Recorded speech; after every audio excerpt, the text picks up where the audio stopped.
வணக்கம் and welcome to street cricketers. ஆரம்பிக்கலாமா? நீங்க ஆரம்பிங்க. என்னடா நம்ம சொல்ற டீம் எல்லாம் தோத்து தோத்து போகுது. ஆமா, இந்த அது பஞ்சாயத்து கடைசி கிணறுல ஏதோ வரைக்கும் பிரச்சனை போகிறாங்க. ஆகி போச்சு. அந்த மூக்கு கீழே காவா மாதிரி ஒன்று இருக்கு, அதை வச்சுட்டு கொஞ்சம் கம்முன்னு இருக்கணும் நம்ம. ஆனா ஜெயிக்க ஏ, வேண்டிய மேட்ச் ஆக்சுவலா. லாஸ்ட் ஒரு 2 பால்ல ஒரு 2 ரன் தான் பால் வேணும். ஒரு பால்ல அப்படியே டோட்டலா அப்படி இப்படியே மாறிடுச்சு. செம மேட்ச் இது.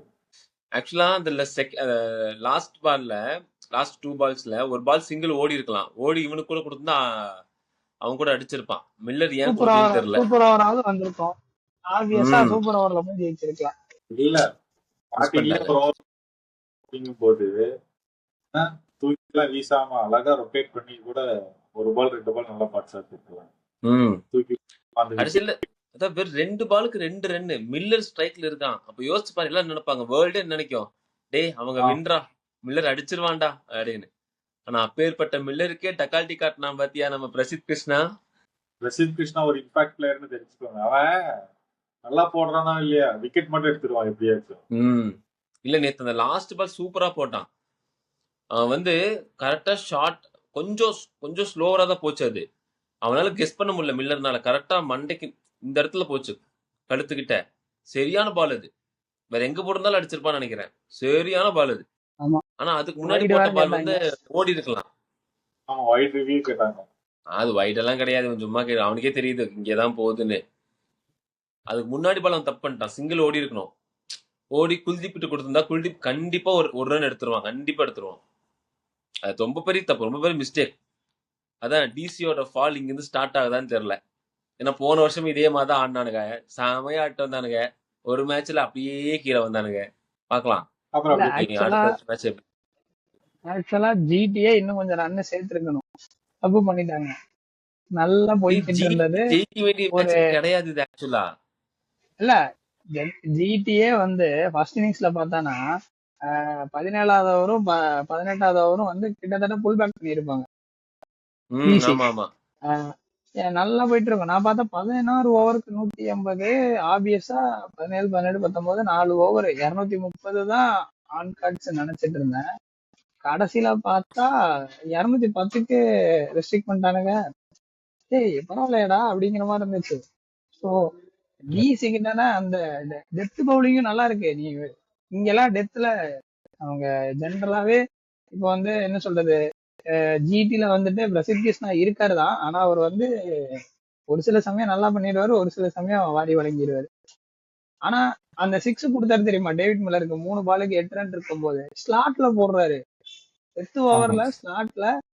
எனக்கு ஒண்ணு யாருக்கு போட்டுருக்கணும், இல்ல ஷார்ட் பால் போட்டிருக்கணும். ஸ்லாட்லயே ஓட்டாரு, வச்சாரு சாலுன்னு. சரி ஓகே முடிஞ்சது மேட்ச் அப்படின்னு பார்த்தா ஓசுக்குன்னு 2 பால்ல லாஸ்ட் பால் பினிஷ் டிராமா ஒண்ணு பண்ணி ஒண்ணு எல்லாம் பண்ணிட்டாங்க. ஆக்சுவலா அது வந்து ஜாஸ் பட்லருக்கு தான் நம்ம வந்து கிரெடிட்ஸ் கொடுத்தாகணும். பின்னாடி இருந்து அடிச்சாரு தெரியுமா, வித் கிளவ். தோனினா கிளவ கழட்டிடுவாரு, ஒண்ணு ஓடி போய் அடிச்சிருவாரு, இல்லைன்னா 1 கிளவ்ல அடிச்சு விட்டுருவாரு. வித் கிளவ்ல அதுவும் குல்தீப் வந்து ஏற்கனவே ஓட ஆரம்பிச்சிட்டாரு. ஆனா நேத்து மேட்ச்ல நிறைய நடந்துச்சு, நல்லா இருந்துச்சு. ஃபர்ஸ்ட் இன்னிங்ஸ்ல லுங்கிங்கோட ஓவர் செமையா இருந்துச்சு, சரியான ஓவர். அதே மாதிரி செகண்ட் இன்னிங்ஸ்ல நம்ம ரஷித் கான் அந்த 2 விக்கெட் பேக் டு பேக் எடுப்பான் பாரு. சமீபி ஃபார்ம்ல இருந்த பேட்ஸ்மேன் ஃபர்ஸ்ட் பால் விக்கெட், அதுதான் டேர்னிங் பாயிண்டே. சரியான விக்கெட் அது. ரஷித் கான் வந்து ஒரு பால் வந்து கேஎல் ராகுலுக்கு போடுவாரு. பால் வந்து குத்தி ஸ்பின் ஆகும், லெக் ஸ்பின் ஆகும். ரஷித் கான் வந்து சாரி தெரியாம ஸ்பின் பண்ணிட்டப்பா அப்படின்பா. என்னடா அவரோட லைஃப் டைம்ல இவ்வளவு வந்து டர்ன் ஆனதே கிடையாது. அவ்வளவு ஆங்கிள் டர்ன் ஆயிருக்கும். பார்த்துட்டு ரஷித் கான் ஒரு மாதிரி முடிவு பண்ணிட்டான், ஓ இந்த அளவுக்கு டர்ன் ஆகுதா, ஓகேடா இன்னைக்கு நம்ம தான்டா அப்படின்னு சொல்லிட்டு. ஆக்சுவலா வந்து நீ வந்து சூங்கில வந்து கரெக்டா பாராட்டணும். ரஷித் கானோட ஓவரை சூப்பரா ரொட்டேட் பண்ணுவாங்க, ஓகேவா. அது வந்து பயங்கரமா இருக்கும். அந்த 2 விக்கெட் ஓவராக இருக்கட்டும், அப்புறம் அந்த அவரோட ஸ்பில்ல கடைசி பால் அக்சர் பட்டேல் அந்த பாலை மட்டும் சர்வைவ் ஆகியிருந்தாருன்னா மேட்ச் வேற மாதிரி இருந்தது. தேவையே இல்லை அந்த விக்கெட் கொடுக்கணும். இன்னொன்னு அவர் வந்து அதை அடிக்க வச்சாரு கரெக்டா. அந்த ஆங்கிள் இருந்து பார்க்கும்போது கிளென் பிலிப்ஸ் ஆக்சுவலா அது கரெக்டா எட்ஜ் ஆகி ஒரு மாதிரி அங்க போய் விழுந்துருச்சு. ஆனா கரெக்டா மீட் பண்ணியிருந்தானா அது கேப். நல்ல நல்ல பாலு, நல்ல கிளாச்சிங்.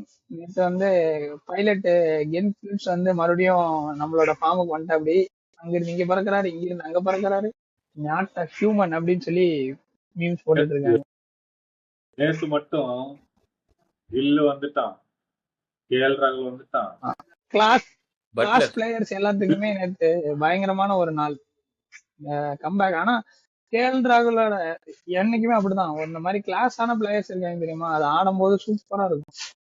கிளாசி பிளேயர்ஸ் கிளாசி பிளேயர்ஸ் ஆடுற ஒவ்வொரு ஷாட்டும் அப்படியே பார்த்து கண்ணில் பார்த்து ஒத்திக்கலாம் அப்படிங்கிற மாதிரி இருக்கும். ராகுல் அடிச்சு அந்த ஸ்ட்ரைட்ல 2 6 வைப்பாரு தொடர்ந்து, பயங்கரமா இருந்துச்சு. பா அப்படிங்கிற மாதிரி இருந்துச்சு. விளையாண்டது எல்லாமே அவன் நிசங்காவா நிசங்கா பத்தும் நிசங்கா. விளையாடிட்டு இருந்தான். ஸ்டார்டிங்ல விக்கெட்டே போல இல்ல, நொறுக்கிட்டு தானே இருந்தாங்க 2 பேரும். சரி, அடுத்த segment player of the match யாருன்னு பாத்துடலாமா? ஆட்ட நாயகன் கேஎல் ராகுல் தான். எனக்கும் கேஎல் ராகுல் தான். பட் அவங்க கொடுத்தது வந்து ரஷித் கான். எனக்கு என்னன்னா நான் வந்து சுபம் கில்னு சொல்லுவேன். ஆமா, ஆக்சுவலி எல்லாருமே நேத்து நல்லா ஆடினாங்க. நம்ம யாரு குடுக்கறதுனே நமக்கு ஒரு கன்ஃபியூஷன் இருக்கும். Winning side player of the match கொடுத்திருக்காங்க ரஷித் கானுக்கு. பட் சுபம் கில் வந்து நல்லா செட் பண்ணி கொடுத்தாரு. அப்படி பார்த்தனா சுபம் கில்ல முன்னாடியே வந்து ஜாஸ் பட்லர் வந்து பயங்கரமா செட் பண்ணிட்டாரு. இந்த ஒரு பவர் பிளேல வந்து நல்ல கொடுத்ததுனாலயே, பவர் பிளேல பயங்கரமான அக்ரெஷன் கொடுத்ததுனால உனக்கு வந்துட்டு அதுக்கு அடிக்கிறதுக்கு ஈஸியா இருந்தது. இந்த பக்கம் வந்து இவங்க வந்து பவர் பிளேல விக்கெட்டே விடாம ஆடி ரஷ்மன் சானக்காவும் கேஎல் ராகுலும் சூப்பரா கொண்டு போனாங்க. பவர் பிளேல விக்கெட்டே போகல. 6வது ஓவர் 24 ரன். அசோக் போட்டு புலந்துட்டாங்க. அசோக் அப்படிங்கிற மாதிரி அடிச்சாங்க. அதுக்கப்புறம் போய் கடைசி ஓவர்ல விட்டாங்க. ரஷித் கான் வந்து ஒரே ஒரு ஸ்பின்னர் தான், இது வாஷிங்டனுக்கு ஒரே ஒரு ஓவர் தான் கொடுத்தாங்க. ரஷித் கான் வடுக்கு தனியே உட்காந்து போட்டுட்டு இருந்தா அப்படி பரவாயில்ல. 17 ரனுக்கு 3 wicket. Player of the match deserving தான். பட் நமக்கு வந்து சுபம் கில். சரி, ஓகே. எனக்கு வந்து கேஎல் ராகுல் கொடுத்தா சூப்பரா இருந்திருக்கும் தோணுது. ஏன்னா டிசர்வ் இட். நல்லா ஆடினா முடிச்சிருக்கலாம் மில்லர். சரி, ஓகே. நம்ம நாளைக்கான மேட்சுக்கு போயிடலாம். நாளைக்கு LSG versus KKR. Versus LSG டா. கேகேஆர் தான் ஹோம் எனக்கு கிரவுண்ட். வந்து எதுன்னு அதுதான், கேகேஆர் தான் ஹோம் கிரவுண்டு. கேகேஆர் இன்னும் ஒரு மேட்ச் கூட ஜெயிக்கல. எல்எஸ்ஜி இப்போ ஒரு லாஸ்ட் வின்ல இருந்து வராங்க. இந்த வீக் ஃபுல்லாவே கம்பேக் வீக் இருக்கும். எனக்கு எல்எஸ்ஜி பக்கம் போக இஷ்டம் இல்லை. எனக்கு அந்த ஓனர் பிடிக்காது. So I go with KKR. LSG ஆப்வியஸா அப்ப கேகேஆர் தான் ஜெயிக்கும். கேகேஆரோட ஃபர்ஸ்ட் விக்டரியை பாப்பாங்கன்னு பாப்போம் நாளைக்கு. இனிமேல் இப்படி மாத்தி கொத்த போறேன். இல்ல கம்பேரிட்டிவ்லி வந்து எல்எஸ்ஜி வந்து கேகேஆரோட ஸ்ட்ராங்கா தான் இருக்கு. அவங்க ஒழுங்கா ஆடினா மட்டும் போதும். குட் பவுலிங் அட்டாக் வச்சிருக்காங்க, பேட்டிங் டீசெண்டா இருக்கு. ஆனா ஆடுறது இல்லை யாரும். போன மேட்ச் கொஞ்சம் ஆடினாங்க, கொஞ்சம் நல்லா ஆடினா போதும். 2 இதுலயும் பார்த்தா கேகேஆர் வந்து கொஞ்சம் 160 ரன்னை இதா இருக்காங்க, எல்எஸ்ஜி அகேடா இருக்காங்க. போன மேட்ச் 160 ரன்னை தட்டி கொண்டு வந்து ஜெயிச்சாங்க. நமக்கு 2 பாயிண்ட் வேணும் அப்படிங்கிற மாதிரி கொண்டு வந்து ஜெயிச்சாங்க. எல்எஸ்ஜில நிறைய ஃபயர் பவர் இருக்கு.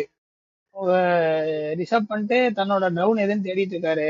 ஓப்பனிங் வந்தாரு, ஃபர்ஸ்ட் டவுன் வந்தாரு, செகண்ட் டவுன்ல தேர்ட் டவுன் வருவார் நினைக்கிறேன். கேகேஆர் அந்த சைடு பார்த்தானா, அதாவது கேகேஆரும் ஒரு மாதிரி ஒரு ஆவரேஜான டீமா தான் தெரியுது. யாராவது ஒருத்தர் 2 பேர் வந்து நல்லா ஸ்டெப் அப் பண்ணி வின்னிங் பெர்ஃபார்மன்ஸா கொடுத்தா ஜெயிக்க முடியும். ஆன் பேப்பர் பார்க்கும்போது எல்எஸ்ஜி தான் எனக்கு தெரிஞ்ச நல்ல டீமா தெரியுது. ஆக்சுவலா கேகேஆர்ல வந்து வருண், எல்எஸ்ஜில வந்து பூரான், இவங்க எல்லாம் நல்லா ஆட ஆரம்பிச்சாங்கன்னா மேட்ச் இன்ட்ரெஸ்டிங்கா இருக்கும். பாவம் வருணுக்கு தான் ஒன்னும் படவே மாட்டேங்குது. இல்ல நம்ம ரகானே வந்து எனக்கு தெரிஞ்சு ரகானே கேப்டனா வந்ததுக்கு அப்புறம் சுனில் நாராயண வந்து ஓப்பனிங் விட மாட்டேங்கிறாங்க. எனக்கு அது புரியல. ஆக்சுவலா அது வந்து ஒரு ஹிட் ஃபார்முலா பயங்கரமா போயிட்டு இருந்துச்சு.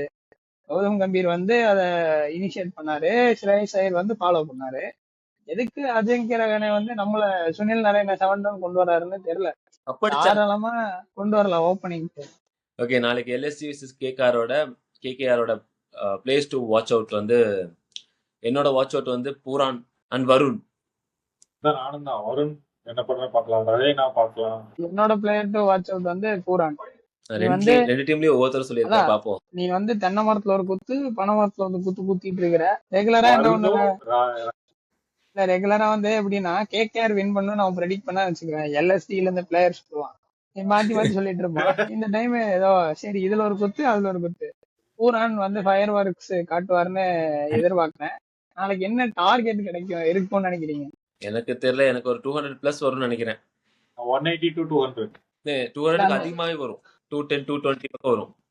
இல்ல அந்த டார்கெட்டா வந்து ப்ரெடிக்ட் பண்றது எப்படின்னா 200 பிளஸ் அப்படி இல்ல 200ல இருந்து 210 அந்த மாதிரி 10 ரன் கேப்ல அந்த மாதிரி சொல்லுங்க, அப்பதான் கரெக்டா இருக்கும். 190 to 200. 200 to 220 sir 210. நான் சொல்றேன் நாளைக்கு வந்து 230 to 240. பார்த்தா பவுலிங் பிச்சு 150 தாண்ட பண்றாங்கன்னு நினைக்கிறேன். ஆச்சு. பார்க்கலாம். நாளைக்கு கொல்கட்டால தான் விளையாடுறாங்க, ஈடன் கார்டன்ஸ் தான். எனக்கு தெரிஞ்ச நல்ல ஸ்கோரிங் வென்யூ தான்.